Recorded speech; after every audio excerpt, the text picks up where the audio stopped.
में next vaccine कब लगेगा डॉक्टर वहाँ मेंशन कर देते हैं, फिर उस डेट पर हम आकर के वैक्सीन लगवाते हैं। फिर जब 1 साल का हो गया था तभी डॉक्टर ने बोला था उसकी बॉटल छुड़ा दो, लेकिन हम नहीं छुड़ा पा रहे हैं। नहीं 2 साल का हो गया इसलिए डॉक्टर ने उसका मिल्क कम करने को बोला है। वैक्सीनेशन का काम हो चुका था तो हमारे पास टाइम था, इसलिए नीर को प्ले जोन में छोड़ दिया गया ताकि वो जाकर के अपना खेले। खुद से खेल रहा था तो हम लोग भी देख रहे थे और मैं पास में खड़ी होकर के रात की सांस ले रही थी कि चलो कम से कम अपना ऑक्यूपाइड तो है। नीर को यहाँ पर लाओ तो वो जाने का नाम ही नहीं लेता है। एक जगह से दूसरे जगह, दूसरे से तीसरे जगह। अब ये हाथी राजा दिख गए तो इस पे बैठना तो था ही। नीर का इस हाथी राजा से बहुत ही पुराना रिश्ता है। जब भी आता है सबसे पहले हाथी राजा पर ही बैठता है। फिर इस हाथी राजा को प्ले जोन से निकाल करके बाहर ले जाने की कोशिश कर रहा था और मैं बार बार उसको अंदर लेकर के आ रही थी। नीर काफी देर से खेल रहा था, अब हमें घर आना था। जैसे ही हाथी राजा से उसको उतारने की कोशिश कर रही थी रोने लग रहा था। जबरदस्ती उसको पकड़ के बाहर ले तो आई लेकिन वो गोद में टिकी नहीं रहा था। जैसे ही नीचे उतारा जमीन पर लेट करके लगा मेरे को परेशान करने। सब वजहों से नीर के साथ मुझे कहीं जाने का मन नहीं करता है। जैसे तैसे पकड़ा उसको और एक जगह पर बिठा करके शूज पहनाया। ऐसे तो लोग बोलते हैं बच्चे बड़े होते हैं, समझदार होते हैं तो माँ को राहत रहता है। मेरे साथ तो जस्ट अपोजिट हो रहा था। अब हम आ गए थे लिफ्ट के पास। बाहर कहीं भी जाती हूँ बस घर पहुँच के ही राहत मिलता है। नीर ने हम दोनों को बहुत थका दिया था। अब ये सोच करके खुश थी कि चलो घर पहुँच जाएंगे जल्दी से।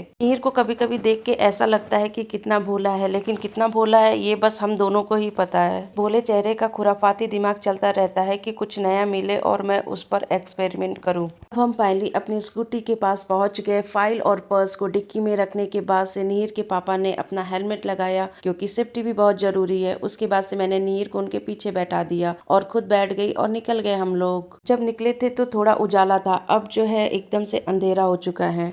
आते ही चेंज करके आ गई थी किचन में क्योंकि डिनर की तैयारी भी करनी थी। मटर पनीर की सब्जी खाने का मन था तो मैंने वही बनाने का डिसाइड किया। मसाला जब तक भुन रहा था तब तक मैंने आटा भी लगा लिया। कमर में दर्द हो रहा था इसलिए मैं बेल्ट लगा करके ही काम कर रही थी। हम औरतों का किचन से बहुत ही अच्छा नाता है, कहीं से भी आओ किचन में आना ही पड़ता है।